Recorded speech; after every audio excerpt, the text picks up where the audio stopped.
तहि जिणे पयणविवि अखमिकबु सुएठु। इसका अर्थ है जिन्होंने घाई चौक कहूँ, घाई मतलब घाती कर्म, और घाती कर्म मतलब स्वभाव का घात करने में निमित्त। पेज नंबर है 4। इसकी अपन सामान्य चर्चा करके आगे के छंद की चर्चा करेंगे। घाती कर्म 4 घाई चौक कह मतलब 4 प्रकार के घाती कर्मों का क्यों विलव मतलब विलय करके, नाश करके, अनंत चौक पदिट्ठु अनंत चतुष्टय को पदिट्ठु मतलब प्राप्त किया है। तह जिणेह पयणमवि उन जिनेन्द्र भगवान के चरणों को नमस्कार करके, अक्षमि कव सुइठु अक्षमि मतलब कहूँगा, सुइठु मतलब सुंदर, कवु मतलब काव्य। आचार्य परमात्मा सिद्ध भगवंतों को नमस्कार करने के बाद अनंत भगवंतों को नमस्कार कर रहे हैं। पहले बड़ों को नमस्कार किया जाता है, फिर उनसे छोटों को। अनंत यही बताते थे नंबर। सिद्ध परमात्मा ने 8 कर्मों का अभाव किया। उन 8 कर्मों के नाश की विधि आत्मध्यान है। अनंत भगवान ने 4 कर्मों का नाश किया। उन 4 कर्मों के नाश की विधि आत्मध्यान है। अपन सोचो, हम अनंत भगवंतों को कैसे पहचानते हैं और ज्ञानी उनका परिचय कैसे देते हैं? प्रश्न समझ में आया? हम अरहंत भगवंतों को कैसे पहचानते हैं और ज्ञानी उनको कैसे पहचानते हैं? पेज नंबर 4 है ग्रंथ में। यदि आपके पास योगसार प्रावृत होगा तो उसमें नहीं होगा, वो अलग ग्रंथ है। योगसार प्रवचन वही है, गुरुदेव जी के प्रवचन है उसमें जो अपन चर्चा कर रहे हैं। तो क्या कहा? अपन अनंत भगवंतों को कैसे पहचान, अज्ञानी अनंत भगवंतों को कैसे पहचानते हैं और ज्ञानी अनंत भगवंतों को कैसे पहचानते हैं? प्रश्न समझ में आया? अनंत भगवंतों को पहचानने वाले 2, एक अज्ञानी और एक ज्ञानी। अज्ञानी कैसे पहचानते हैं? वो इनके परम औदारिक शरीर है, यहीं से मूल से ही गड़बड़ कर देते हैं। वे तुम्हें अशरीरी भगवान आत्मा दिखा रहे हैं और तुम उन्हें शरीर सहित दिख रहे हो।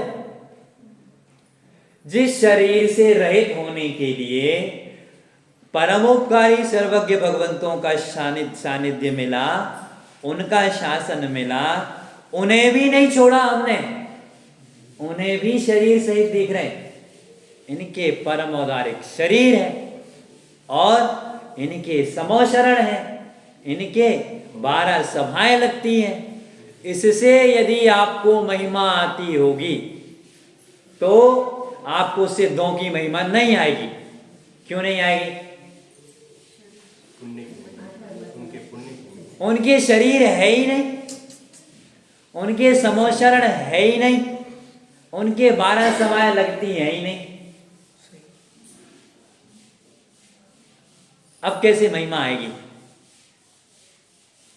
सुनो, इनसे यदि अनंत भगवान की महिमा आती है, शरीर आदि संयोगों से अनंत भगवान की महिमा आती है, तो सिद्ध भगवान की महिमा क्या, अनंत भगवान की भी महिमा नहीं आएगी। क्यों नहीं आएगी? अनंत भगवान ये है ही नहीं, ये नहीं है वो। अब आप हमसे बोलो भैया आपकी जैकेट तो बहुत अच्छी लग रही है और टाई तो कुछ पूछो ही नहीं, बोलो टाई तो भाई साहब ऐसी टाई आप कहाँ से लेके आए? हमारे महाराष्ट्र में तो मिलती नहीं। और आप जो कार लेके आए हो, नाम आप लोग जानते होगे भैया, हम तो इतना जानते बेकार है। मर्सिडीज कार आप लेके आए भाई साहब, क्या कहना, बोलो आपने हमको पहचाना? ऐसे ही तो अनंत भगवान है। आपका शरीर परम औदारिक है, आपके समोशरण है, आपके विभूतियां हैं, 12 समाएं लगती हैं। बात इतना है, इतनी है, उनके संयोग में है और हमारे संयोग में नहीं है। कारादि अनंत भगवान को पहचानना होगा, पहचानना है तो अनंत भगवान के स्वरूप को समझना होगा। व्यक्ति बहुत धोखा खाते हैं, शरीर से, संयोगों से, क्रियाओं से, क्षयोषम से पहचानते हैं, गुणों से नहीं पहचानते।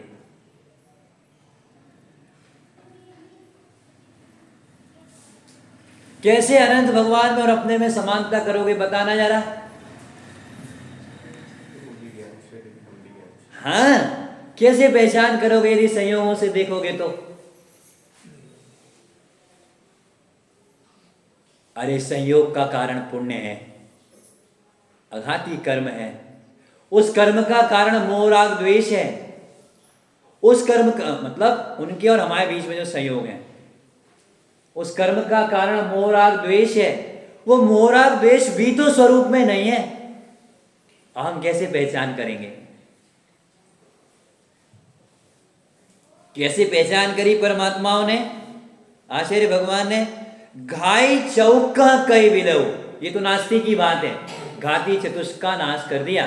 स्वभाव का घात करने वाले 4 घाती कर्म हैं, घात करने में निमित्त 4 घाती कर्म हैं, उनमें प्रबल निमित्त मोह है,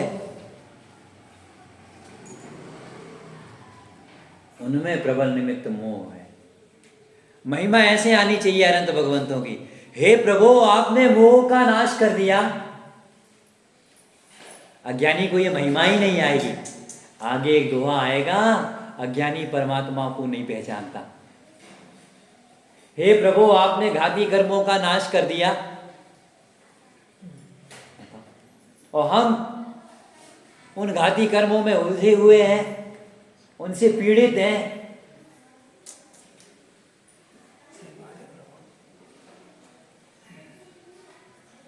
हमें नुकसान देने वाले अघाती कर्म नहीं है।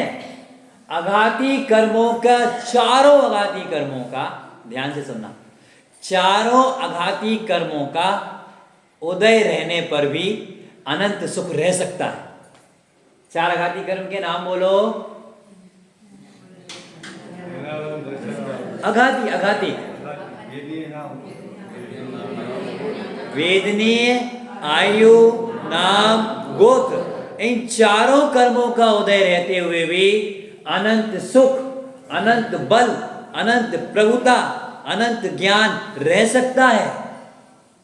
लेकिन एक भी घाती कर्म का उदय होगा तो इनमें से एक भी नहीं होगा, अनंत चतुष्टय में से।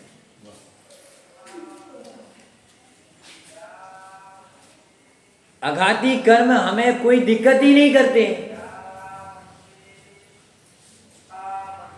आप बताओ, आपके पास करोड़ों की संपत्ति है और मुइराजों के पास एक फूटी कौड़ी नहीं है, आपकी भाषा में कहा जाए तो आप कितने सुखी और वे कितने सुखी?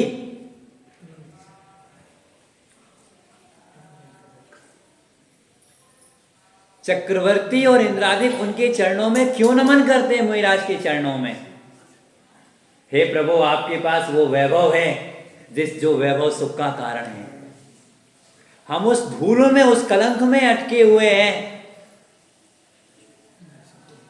जो अपने सुख का तिरोभाव करने वाला है, आत्मा का घात करने में निमित्त है, ऐसा अमृतचंद स्वामी ने कहा। कैसे पहचान करनी अनंत भगवान की, बताओ कैसे पहचान करनी? आपने क्या प्राप्त किया है?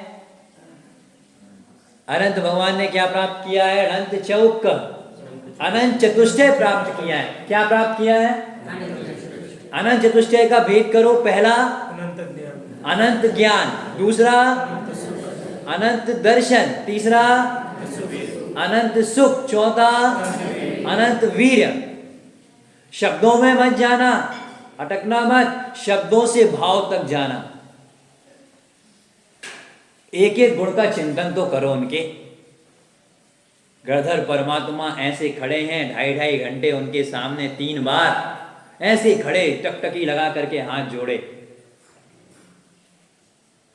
कहा प्रभु मेरा मन परे ज्ञान। मन परे ज्ञान की मुनिराज गणधर परमात्मा का ओमकार ध्वनि सुनते और द्वादशांग बता देते हैं, ये तो शिवशम है उनका। और कह रहे प्रभु कहाँ मेरा मन परे ज्ञान और कहाँ आपका क्षय ज्ञान। इन अनंत चतुष्टय का विचार करना एक एक का, तब उनकी महिमा आएगी, तब उनकी महिमा आएगी। पंडित टोरोमल्ली साहब ने एक वाक्य लिखा, तत्व विचार वाला जीव ही सम्मित का अधिकारी होता है। क्या मतलब? अनंतों के स्वरूप का विचार करने वाले जीव को ही अनंत भगवान का परिचय होता है।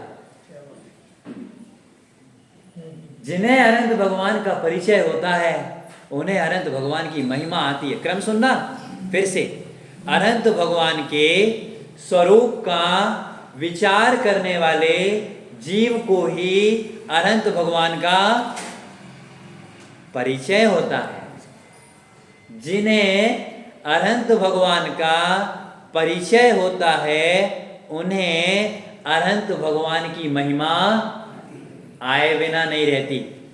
जिन्हें अनंत भगवान का परिचय होता है उन्हें अपने आत्मा का परिचय होता है। जिन्हें अनंत भगवान की महिमा आती है उन्हें अपने आत्मा की महिमा आए बिना नहीं रहती।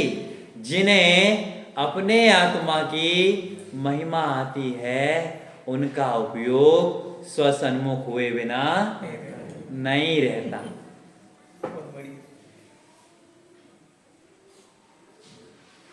करना क्या है अब? नमो अरहंताणम तो बचपन से बोलते आ रहे हैं, अच्छी बात है, लेकिन नमो अरहंताणम पद के मैं अनंत पद के वाची तक पहुंच जाऊं। अनंत कहते साथ ही अनंत चतुष्टय याद आना चाहिए। अनंत चतुष्टय याद आते साथ ही मन ललचाना चाहिए, हमें यही चाहिए। अनंत चतुष्टय याद आते साथ ही अनंतों के जैसा अपना स्वरूप याद आना चाहिए। इतना करना है। नमो कह करके झुक क्यों गए उनकी ओर? गणधर परमात्मा भी झुक रहे हैं, इंद्र भी झुक रहे हैं। हमने सोचा था इसका सामान्य अर्थ कर देंगे। अनंत चौक पदट्टू, प्रभु आपने अनंत चतुष्टय प्राप्त किए, आपका सुख अनंत है। अनंत सुख की प्राप्ति करने के लिए अनंत संयोग नहीं चाहिए। क्या कह दिया?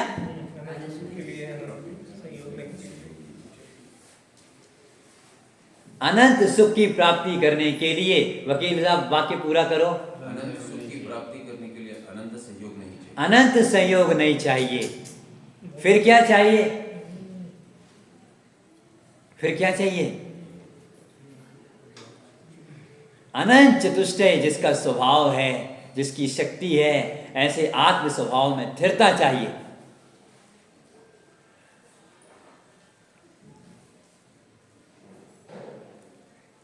अब ऐसे ही समझना, अनंत ज्ञान की प्राप्ति के लिए अनंत ज्ञेयों को जानना जरूरी नहीं है। ज्ञायक स्वभावी भगवान आत्मा में अपनापन करके उसमें समा जाना जरूरी है।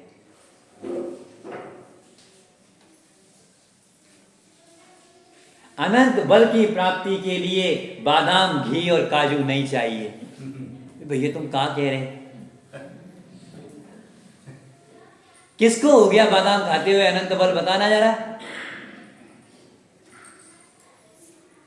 अनंत बल की प्राप्ति के लिए, अनंत बल जिसका स्वभाव है, जिसकी शक्ति है, ऐसे भगवान आत्मा में स्थिरता चाहिए। आप एक टंकी में अमृत भरा है और एक टंकी में पानी भरा है। आपको अमृत चाहिए तो अपनी वो क्या बोलते हैं उस पाइप को कनेक्शन जोड़ते हैं, अरे अब जिससे कनेक्शन जोड़ते हैं फिर अपने नल में पानी आता है, पाइप ही बोलते होंगे। तो वो पाइप आपको अमृत चाहिए है और पाइप पानी की टंकी से जोड़ दोगे, आएगा? नहीं आएगा। और हमें आनंद सुख चाहिए है और हम भोगों से जोड़ रहे हैं, भगवान आत्मा से उपयोग को नहीं जोड़ रहे हैं। कैसे मिलेगा?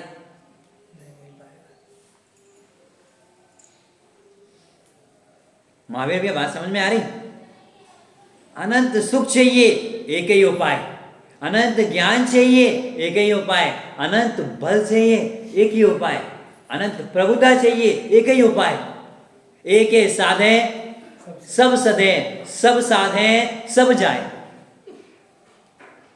और वो एक कौन है जिसको साधने से सब सकते हैं?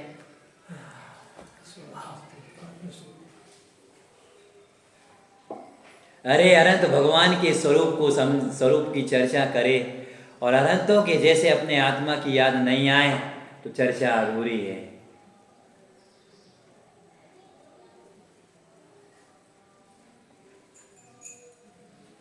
पहली लाइन का समझ में आया? घाई चौका क्यों विलऊ, घाती चौका मतलब चतुष्क का, विलऊ मतलब विलय प्रलय नाश, क्यों मतलब करके, अनंत चौक पदिट्टु, अनंत मतलब अनंत, चौक मतलब चतुष्टय, पैट्टु मतलब प्राप्त किया है। समझ में आया? महावीर भैया समझ में आया? अनंत भगवान कैसे हैं बताना? अनंत चतुष्टय प्राप्त किया है। कैसे प्राप्त किया है? चार घाती कर्मों का नाश करके। कम से कम प्रोसेस तो समझ में आनी चाहिए। चार घाती कर्मों का नाश किया है, कुछ इसमें छिपा हुआ है। चार घाती कर्मों का नाश कैसे किया है ये इसमें नहीं लिखा। कैसे किया है बताना? बोलो, हाँ बोलो भैया। आत्म स्वभाव में स्थिरता करके। तो तुम्हें अनंतों की महिमा आती है कि नहीं आती? नहीं आती, इसका मतलब मिथ्यात्व तीव्र है। घबराना नहीं। रोग तीव्र है कह करके डॉक्टर भगा नहीं देता, इलाज के लिए सीरियस करता है। गंभीरता से इलाज करो। अनंत भगवान की महिमा क्यों नहीं आती? उनके स्वरूप का विचार तो करो।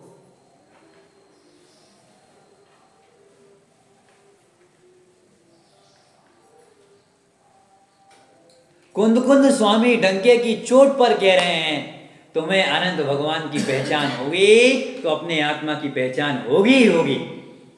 ये बात उन्होंने प्रवचन शादी में 2 जगह लिखी, एक 80वीं गाथा में और एक 16वीं गाथा, स्वयंभू की गाथा। 16वीं आसपास की कोई गाथाएं हैं, वहां लिखा। संजीव जी भाई साहब का वो वाक्य याद करो, जगत मुझे जाने इसकी कोई आवश्यकता नहीं है, मैं अपने को जान लूं। अनंत चतुष्टय प्राप्त किया है।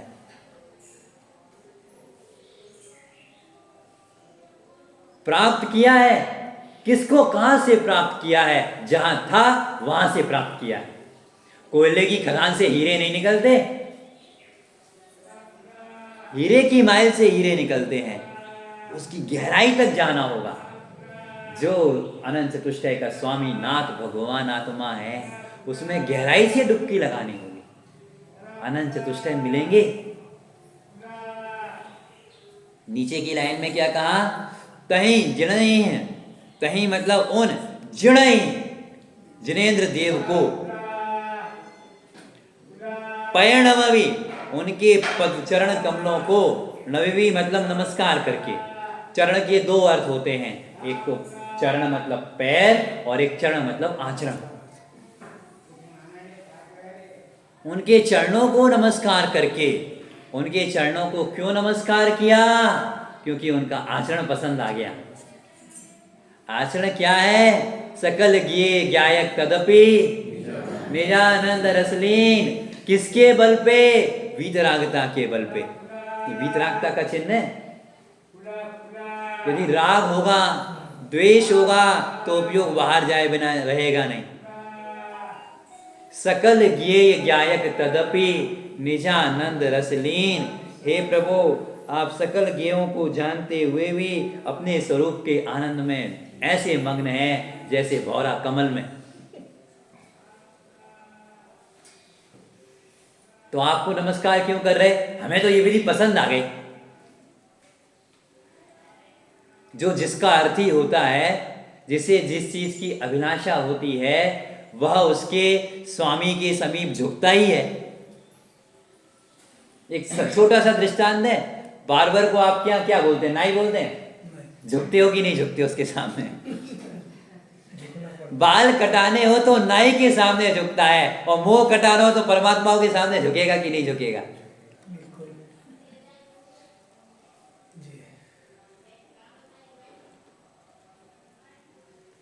जिन्हें केश लॉन्च करते हैं, जो ऐसे मिराज किसी के सामने नहीं झुकते।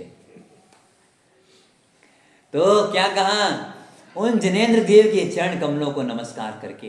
पता है भक्त का एक लक्षण लिखा है जैन का, बहुत से लक्षणों में एक ये भी लक्षण है, जिन चरणाम्बु चंचरीक,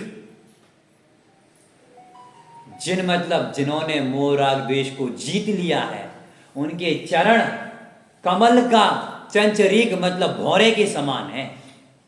वकील साहब क्या करता भौरा, बताना जरा। कमल को देख करके ठीक है होएगा, हाँ, रस का स्वाद कैसे लेता है? प्राणों की कीमत पे भी लेता है। प्राण चले जाए हम भौरे, हम कमल को नहीं छोड़ेंगे। हमारे प्राण चले जाए हम जिनेंद्र देव की भक्ति नहीं छोड़ेंगे। जिनेंद्र देव की भक्ति और शुद्धात्मा की दृष्टि कभी छोड़ने लायक नहीं है।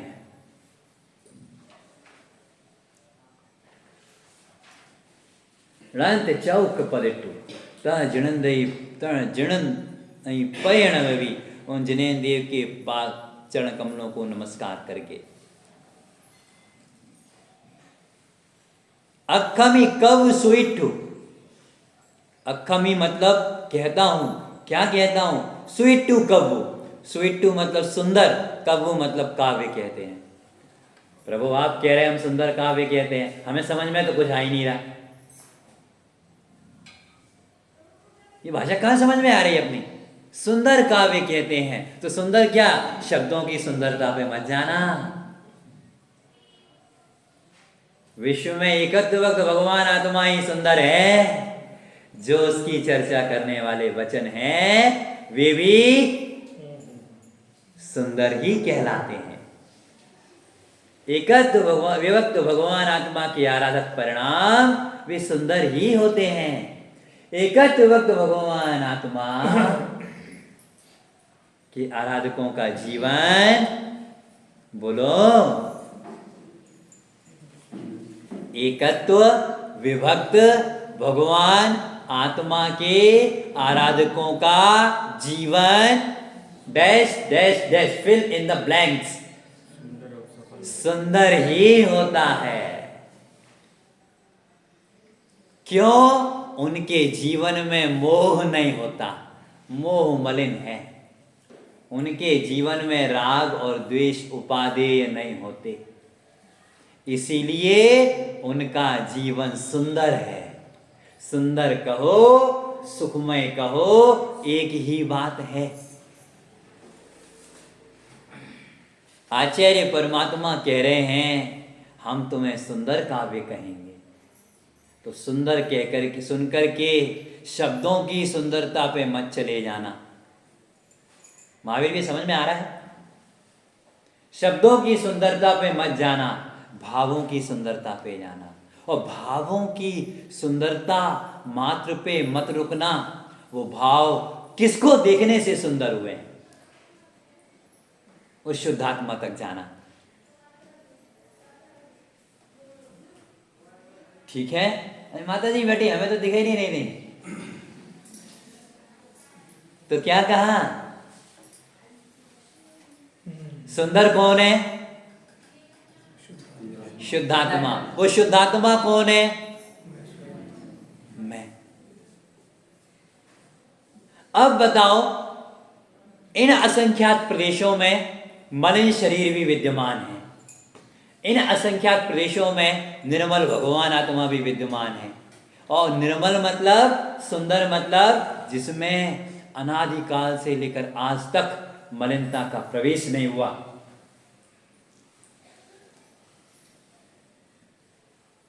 अमृत सिंह स्वामी की भाषा में बोले, मलिनता ऊपर ऊपर लौटती है,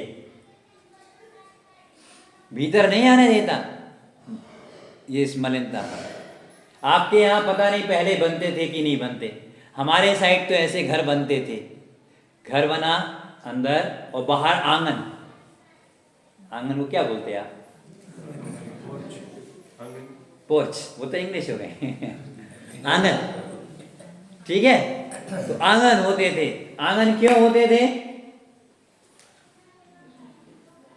बताएं आपको? हमसे सुनो। जो अपने घर के लोग होंगे, अपने पहचान के लोग होंगे, रिश्तेदार होंगे, अच्छे लोग होंगे, उनको तो आंगन में नहीं, घर पे लेके आएंगे, अंदर कमरे में लाएंगे, आइए सब। और बाकी को यहीं तक सीमा है। करते थे कि नहीं करते थे? और काय के लिए होते थे? आज वो सब समाप्त हो गए।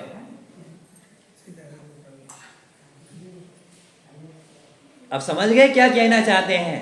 शुद्धात्मा में मोह राग द्वेष का कोई प्रवेश नहीं है। बाबू जी ने लिखा है, चैतन्य सदन के आंगन में। अंदर तो सुंदर महल है, लेकिन ये आंगन में ही है, भीतर नहीं आने दिया। परिणामों ने कहा हम ही निपट लेंगे इनसे, रहने दो। कितने सुंदर गुण है अपने। प्रदेशत्व गुण, सुनो, प्रदेशत्व गुण इन मोह राग द्वेष को भीतर आने नहीं देता। और द्रव्यत्व गुण पर्याय में एक समय से ज्यादा टिकने नहीं देता।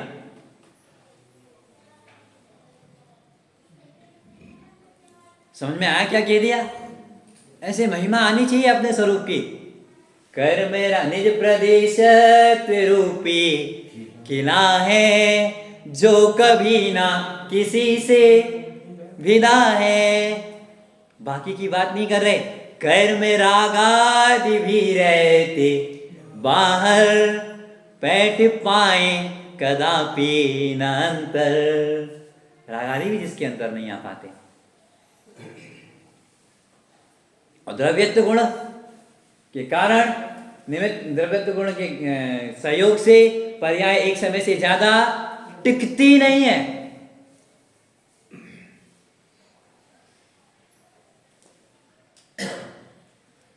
तो सुंदर काव्य कहेंगे। ये हम आपको एक बहुत अच्छी बात बता रहे। वकील साहब, आपके मन का भोजन बन जाए घर में, आज आपकी मनपसंद चीज बनी है, कैसा मन खिल जाता है। आचार्य परमात्मा कह रहे, हम तुम्हें सुंदर बात बता रहे।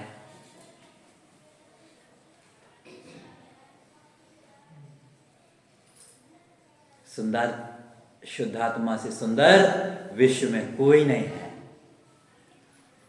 अगला छंद, तीसरा छंद, 5 नंबर पेज। संसार भय भैया, बोलिए। मोख लाल सियाम, अप्पा संबोहण कयई, कय दोहा एक के मणाम।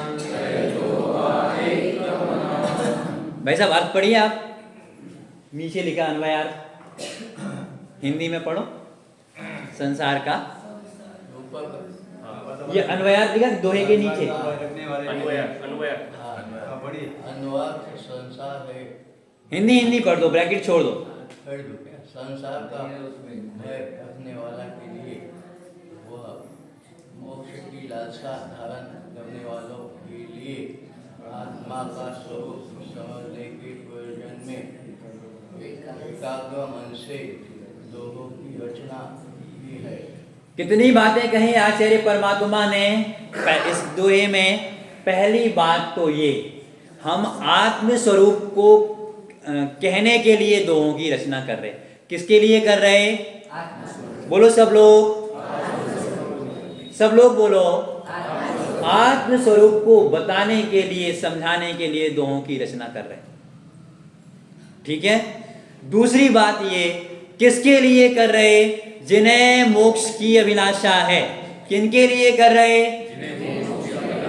जिन्हें मोक्ष की अभिलाषा है उनके लिए आत्म स्वरूप को समझाने के लिए दोहों की रचना कर रहे। तो किन्हें मोक्ष की अभिलाषा होगी? जो संसार से भयभीत है। क्या कह दिया?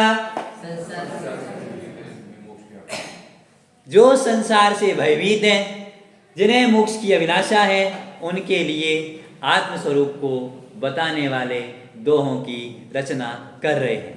भाव समझ में आया? क्या कहा? क्या किया आचार्य परमात्मा ने? किसकी रचना कर रहे? दोहों की रचना कर रहे। कौन से? उन दोहों में क्या बताएंगे? बोलो क्या बताएंगे? आत्म स्वरूप को बताएंगे। क्यों बताएंगे? किसके लिए बताएंगे? जिन्हें मोक्ष की अभिलाषा है। मोक्ष की अभिलाषा किसे होगी? संसार से कर रहे। बात समझ में आ गई? अब देखिए अपन दोहे से अर्थ करते हैं। नीचे की दूसरी लाइन जो लिखी, कये दोहा एक मणाहम। चौथा पद, कये दोहा एक मणाहम। कये मतलब कृत, मतलब किए हैं। क्या किया है? दोहा, दोहे लिखे हैं। कैसे लिखे हैं? एक मणा, अहम, अहम मतलब मैं, आचार्य भगवान। एक मणा मतलब एक मन से। एक मन मतलब हमारा एक ही प्रयोजन है, दूसरा कोई प्रयोजन नहीं है। बात समझ में आई? एक ही प्रयोजन है इन दोहों को रचने का, दूसरा कोई प्रयोजन नहीं है। क्या प्रयोजन है वो बाद में बताएंगे। पहले कह दिया कि हमारे इन दोहों को लिखने का एक ही प्रयोजन है। तो क्या प्रयोजन है? अप्पा संबोहन कयई। अप्पा मतलब आत्मा, संबोहन मतलब संबोधन, कयई मतलब करने वाले। आत्म स्वरूप को संबोहन कई मतलब संबोधन करने वाले, मतलब समझाने वाले दोहों को कहेंगे। तो प्रभु आप क्यों कह रहे हैं? आत्म स्वरूप को समझाने के लिए कह रहे हैं। क्या कहा? क्यों कह रहे हैं? बोलो। आत्म स्वरूप को समझाने वाले दोहे कह रहे हैं। फिर से बोलो, क्यों कह रहे हैं? दोहे कह रहे हैं। एक ही प्रतिज्ञा है आचार्य परमात्मा की, हम तो तुम्हें आत्म स्वरूप समझाने के लिए दोहे कहेंगे। मतलब हम कोई ख्याति नहीं चाहते कि भैया तुम खूब प्रशंसा करो इनको, तो ये तो बहुत अच्छे जानते हैं। हम कोई विषय भोगों की लालसा नहीं है कि इसको कहने से पुण्य होगा और पुण्य से भोग मिलेंगे। नहीं, ये सब भी होगा, लेकिन हमारी इस पर दृष्टि नहीं है। किसान खेती करते हैं तो भूसा होता है कि नहीं होता? लेकिन कौन किसान, समझदार किसान भूसे के लिए खेती करता है? बोलो।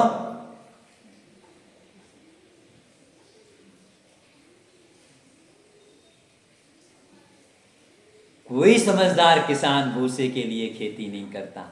लेकिन खेती करते हुए कोई ऐसी फसल नहीं है जिसमें भूसा नहीं होता। लेकिन किसान की दृष्टि, भाई साहब वाक्य पूरा कर दीजिए। किसान की दृष्टि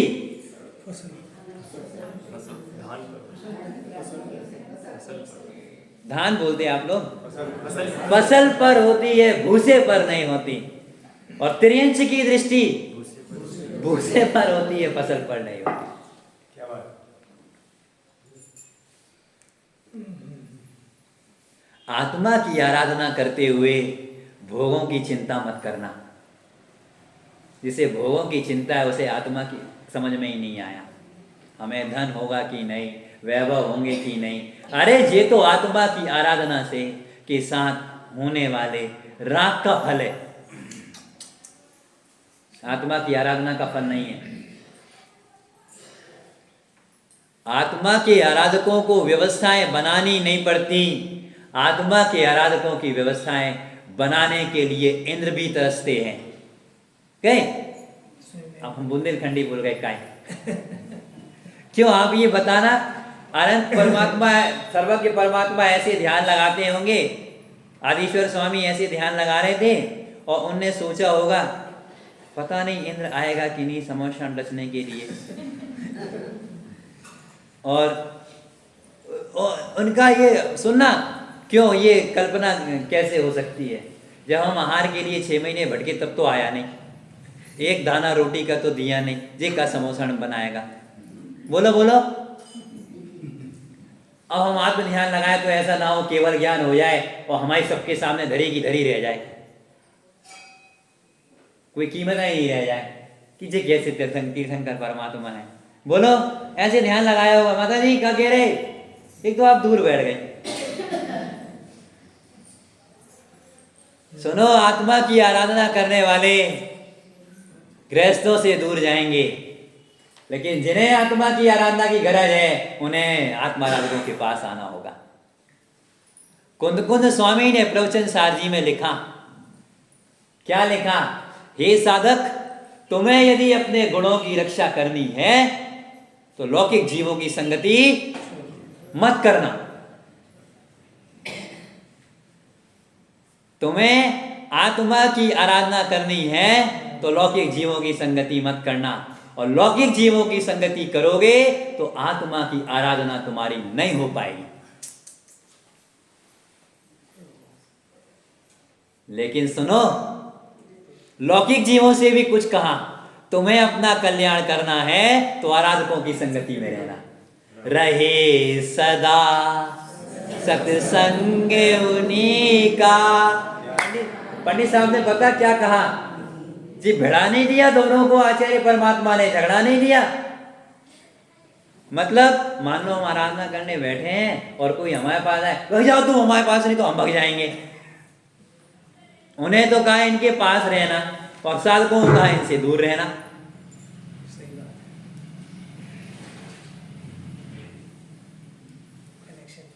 तो क्या क्यों कहा, उन्हें दूर रहने क्यों कहा और इन्हें पास आने क्यों कहा? आत्मा के आराधकों को दूर रहने इसीलिए कहा क्योंकि लौकिक जीवों की संगति तुम्हें बहुत सारे विकल्प उत्पन्न करेगी और वे विकल्प आत्मा की आराधना में बाधक होंगे।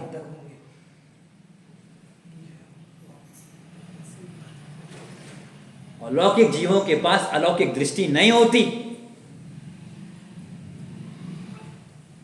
इसीलिए उनसे दूर रहना।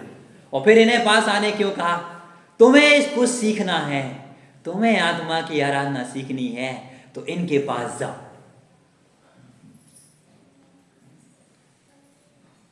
और ये बताई दें जरूरी नहीं है। श्रीमद जी पाठ कर रहे थे, श्रीमद जी पाठ कर रहे थे, लोग इंतजार कर रहे थे कि श्रीमद जी कुछ हमें बताएंगे। पाठ पूरा हुआ, श्रीमद जी से कहा, हे प्रभु हमारे लिए भी कुछ उपदेश दो।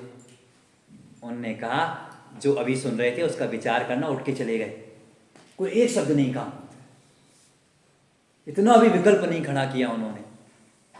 क्यों ऐसा? अभी हम क्या कह रहे थे? और तो क्या कह रहे थे? आत्मा को बताने वाले दोहे की रचना करेंगे, आत्मा बताने वाले दोहों की रचना करेंगे। क्या मतलब? अपनी चर्चा, आगे बोल दो, ऐसी होनी चाहिए जिसमें आत्मा और आत्मा की आराधना के बारे में आए। अब आप 24 घंटे देखना हम क्या चर्चा करते हैं, वो चर्चाएं आज से बंद। आत्मा ही कहने लायक है, आत्मा ही दिखाने लायक है। अरे प्रयोजन पड़ेगा तो लौकिक चर्चाएं करनी पड़ेंगी, उसका खेद मन में होना चाहिए, हमें ये कहना पड़ता है। आज भोजन में क्या बना लें, इसके पहले आत्मा अनाहारी है, ये याद कर लेना।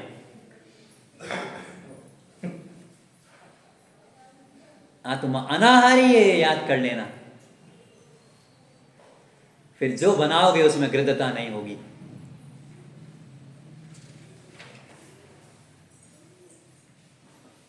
धन कमाने जाओगे, मना नहीं कर रहे, लेकिन आत्मा को इस धन की आवश्यकता नहीं है। आत्मा अपने धन से धनी है। इस धन का परमाणु मात्र भी आत्मा ग्रहण नहीं करता, ये याद कर लेना। हमने आत्मा की आराधना तो छोड़ो, आत्मा के आराधकों की आत्मा की आराधना नहीं की, ये बात तो छोड़ो, आत्मा के आराधकों की व्यवस्था भी नहीं बनाई, उनकी आराधना की अनुमोदना भी नहीं की, इसीलिए हमें धन कमाने जाना पड़ रहा है। ये याद कर लेना। तो आत्मा ही कहने लायक है और आत्मा ही विचारने लायक है। आत्मा के आराधक ही संगति के लायक हैं। आत्मा ही सुनने लायक है। आत्मा ही देखने लायक है। आत्मा ही दिखाने लायक है। अप्पा संबोहन कई, हम कह तो रहे हैं, लेकिन किसके लिए? मोक्ष लालसायाम संसार भय लिया, जिन्हें मोक्ष की अभिलाषा है। इसकी चर्चा कल करेंगे, समय हो गया। मोक्ष की अभिलाषा है। किसकी अभिलाषा है? मोक्ष की अभिलाषा है। मतलब परिणामों में होने वाले दुखों से छूटना चाहते हैं। तो मोक्ष की अभिलाषा किसे होगी? संसार भय दिया, जो संसार के दुखों से डरते हैं। वकील साहब बोलो, क्या कहा? दुखों से डरते हैं, इससे मोक्ष की अभिलाषा। इतने सारे वकील साहब सब न्याय करने वाले हैं भैया। वकील साहब बोला, जो संसार के दुखों से डरते हैं। और जब संसार के दुखों से डरते हैं तो अभिलाषा किसकी होगी? मोक्ष की अभिलाषा होगी। और मोक्ष की अभिलाषा होगी तो मोक्ष किसके आश्रय से होता है? आत्मा के आश्रय से होगा। यदि तुम्हें मोक्ष की अभिलाषा है, तुम दुखों से छूटना चाहते हो, तो तुम अपने आत्मस्वरूप को समझो। क्यों? एक चार गति के दुखों से छूटने के लिए एकमात्र शरण है, दूसरा कोई शरण नहीं है। ऐसा आत्मा समझने लायक है। उपयोग लगा करके आप भी समझने का प्रयास करना, हम भी समझने का प्रयास करेंगे। अपन जितनी चर्चा हो सकेगी करेंगे, लेकिन चर्चा को बोलो, चर्चा को चर्या से सार्थक करना। आज क्या चिंतन करना है? बोलो बोलो, क्या चिंतन करना है?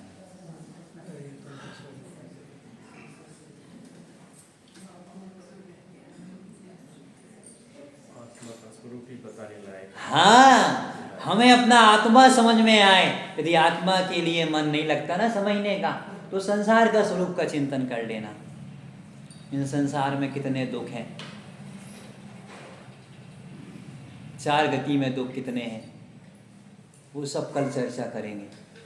ठीक है, समय तो हो गया है, शेष चर्चा बाद। और अनंतों के स्वरूप का चिंतन करो, उनके समान अपना स्वरूप है।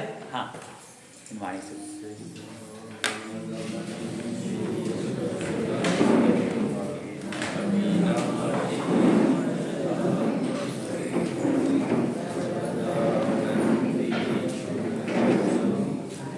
Amen.